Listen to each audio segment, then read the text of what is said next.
How to share app on WhatsApp. Hi guys, welcome back to our channel. In this video I'm going to show you the ways to share app on WhatsApp.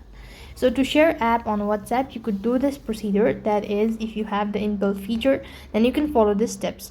Now if you have this feature as mentioned, you just have to go ahead and hold on to the particular app that you wish to go ahead and share it, just like this, and you could find the share option. But you could see that I do not have this feature. I'm going to use the other way. So what you have to do is, first thing, you need to go to Play Store, and on the search box you need to type in App Extractor, APK Extractor. When you type in APK Extractor, you have to go ahead and install the one. So this is the particular one. So click on install, wait for the application to be completely installed, and as soon as it is installed, what next you want to do is you want to go ahead and open it up, and here you could go ahead and locate all the apps that's available in your device.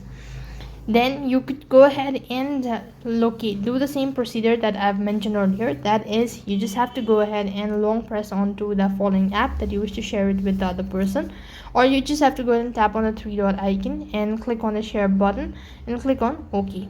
As you do this, you'll be able to see this is how you could go ahead and do it. So now select a file or a folder where you want to go ahead and store it, and once you've actually done it, so there, share the app on WhatsApp. That's all for this video. I hope the video was helpful. Make sure to like, share and subscribe to our channel. Thank you for watching. See you in the next video.